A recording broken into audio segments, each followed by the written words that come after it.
Umat Allah yang dikasihi Tuhan, salam sehat dan penuh kasih dan damai sejahtera bagi kita semua. Bersama saya, Romo Dominikus Mardiato Rudi Septiadi. Dalam mimbar agama Katolik ini, saya akan menyampaikan renungan dengan tema Hati yang Mendoakan, Penghayatan, Panggilan sebagai Imam dalam Hidup. Baiklah, sebelum kita memulai permenungan kita, mari kita membuka dengan kita berdoa terlebih dahulu. Mari kita membuat tanda kemenangan Kristus. Dalam nama Bapa dan Putra dan Roh Kudus. Amin. Tuhan Allah yang penuh kasih, kami bersyukur kepadamu atas segala berkat dan kemurahan yang Kau berikan kepada kami. Tuhan, kami ingin semakin menghayati sabda-Mu. Kiranya Engkau memberkati kami dalam permenungan pada hari ini, agar supaya kami sungguh-sungguh dapat semakin mengenal Engkau dalam penghayatan kami sebagai imam dalam kehidupan kami setiap hari. Sehingga dengan itu kami semakin menghayati Tritugas Kristus dalam hidup kami, khususnya sebagai imam. Demi Kristus Tuhan dan pengantara kami. Amin. Saudara-saudaraku yang dikasihi Tuhan. Tema arah dasar Keuskupan Surabaya kita di tahun 2025 ini adalah mewujudkan Tritugas Kristus dalam hidup berparoki. Tema ini mau mengajak kita seluruh umat untuk semakin mendewasakan diri dalam iman dengan menghidupi peran sebagai imam, nabi, dan raja. Pada kesempatan hari ini, saya ingin mengajak kita semua, para pemirsa, untuk belajar bersama-sama bagaimana kita menghayati panggilan kita sebagai imam dalam kehidupan kita sehari-hari. Para saudaraku yang dikasihi Tuhan, kita yang telah dibaptis memiliki panggilan yang sama yang disebut dengan imamat umum, yakni untuk mewartakan Kristus dalam kehidupan sehari-hari. Maka kita yang telah dibaptis ini, yang telah menerima sakramen Ekaristi, yang telah menerima sakramen Krisma, sama-sama dipanggil dan diutus untuk meneladan Kristus dalam hidup kita setiap hari. Maka dalam itu kita ingin semakin menghayati tugas-tugas kita, khususnya sebagai imam. Apa maksudnya hidup sebagai imam? Tentu kalau kita bicara hidup sebagai imam, bukan berarti kita menjadi romo atau biarawan. Bukan seperti itu tentunya. Tapi bagaimana hidup sebagai imam adalah hidup yang menguduskan. Maka saudara kasih dalam Tuhan, belajar dari hidup menjadi imam atau panggilan menjadi imam itu, kita diajak pertama-tama untuk menimba kekudusan bagi diri kita sendiri. Maka kita bersyukur karena kita memiliki rahmat sakramen baptis. Maka dengan rahmat sakramen baptis itu yang telah menebus dosa asal kita, yang telah membawa kita pada karya keselamatan Allah, hendaknya kita jaga. Hendaknya kita pelihara dengan baik. Dengan apa? Dengan cara kita rajin untuk berdoa. Rajin untuk membaca sabda Allah. Dan juga tidak lupa untuk menerima sakramen-sakramen gereja, khususnya sakramen Ekaristi. Dan juga sakramen taubat. Saudaraku yang dikasihi Tuhan, sakramen taubat diberikan kepada kita karena kita sadar sebagai manusia kita kadangkala lemah, kita kadangkala mudah jatuh dalam godaan-godaan dosa. Oleh karena itu, gereja memberikan kepada kita sakramen tobat. Sebagaimana disabdakan oleh Tuhan Yesus, apa yang kau ikat di dunia ini akan terikat di surga. Dan apa yang kau lepaskan di dunia ini akan terlepas di surga. Maka kita pun diajak untuk senantiasa mengaku dosa-dosa kita. Maka diperlukan kerendahan hati untuk kita sadar bahwa kita adalah manusia yang lemah, yang memerlukan pertobatan dan pengampunan dari Allah. Selanjutnya, dengan pengampunan itu kita diajak untuk juga senantiasa membagikan kasih Allah itu kepada sesama kita. Maka mengampuni sesama, menjadi pembawa damai dalam kehidupan kita adalah merupakan bagian dari tugas pengudusan kita. Selanjutnya, kita diajak untuk juga selalu mensyukuri akan sakramen puncak dan sumber kekuatan iman kita, yakni dengan selalu merayakan perayaan Ekaristi. Ekaristi setidaknya kita rayakan seminggu sekali, setiap hari Minggu, ya. Itu juga merupakan salah satu dari 5 perintah gereja.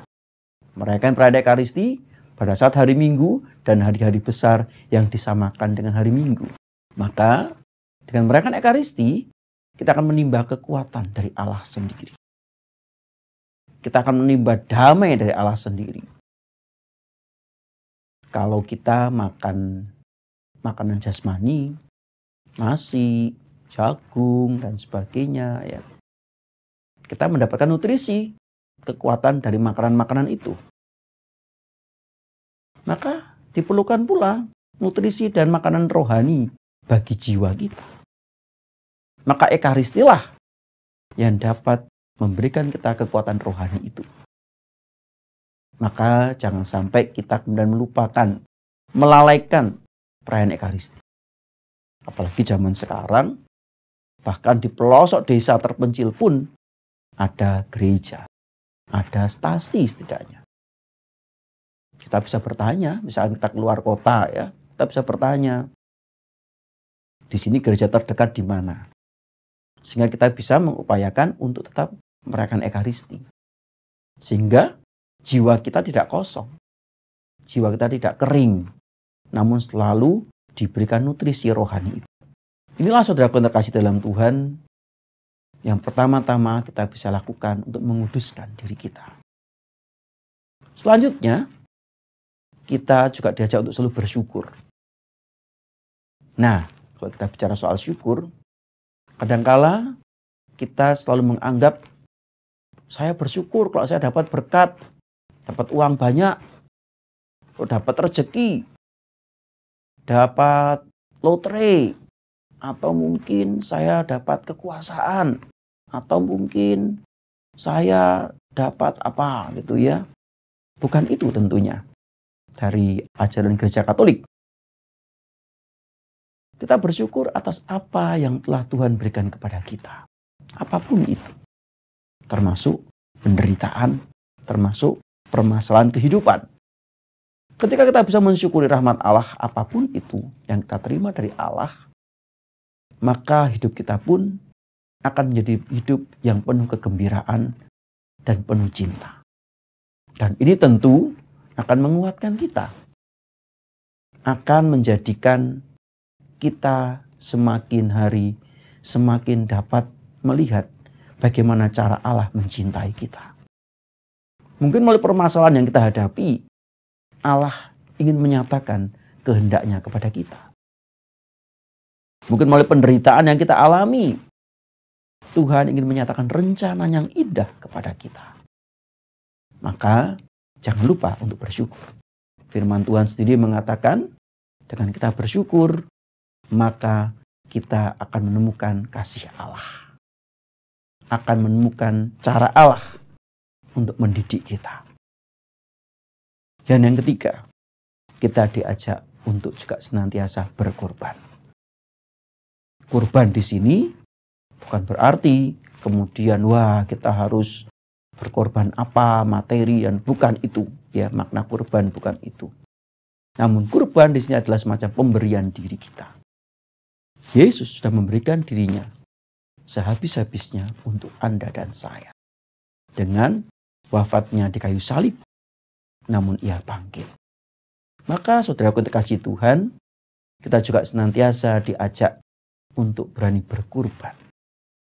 Menjadi sarana pemberian diri bagi sesama kita.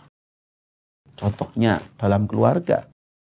Bagaimana sebagai seorang suami, saya memberikan diri saya seutuhnya kepada istri dan anak-anak saya. Dengan cara apa? Bekerja dengan baik. Bertanggung jawab dengan baik. Dengan sungguh-sungguh saya memaknai sakramen perkawinan yang telah saya ikrarkan bersama istri saya. Sebagai istri yang baik, bagaimana saya sadar akan tugas saya sebagai ibu di tengah keluarga. Sebagai istri bagi suami saya. Bagaimana saya sungguh-sungguh memberikan diri saya pada anak-anak saya. Dengan saya selalu menjadi penopang dalam keluarga. Begitu pula anak-anak mensyukuri rahmat Allah itu dengan memberikan dirinya dengan ikut bertanggung jawab dalam kehidupan keluarga.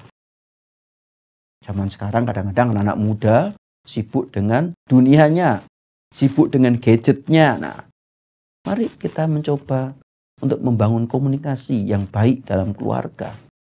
Sehingga dalam keluarga tercipta selalu keharmonisan, sukacita, dan damai. Di tengah masyarakat misalnya, bagaimana saya sebagai seorang pekerja, pegawai, bekerja dengan baik. Itu adalah sebagai bagian dari pemberian diri saya. Sebagai seorang pimpinan atau pengusaha atau punya karyawan, bagaimana saya juga memberikan upah yang adil, membangun selalu kemakmuran, kesejahteraan bagi semua orang. Ini merupakan bagian dari pemberian diri saya. Itulah kurban. Maka saudaraku yang dikasihi Tuhan, inilah yang dapat kita lakukan sebagai upaya kita menghayati panggilan hidup kita sebagai imam dalam hidup kita.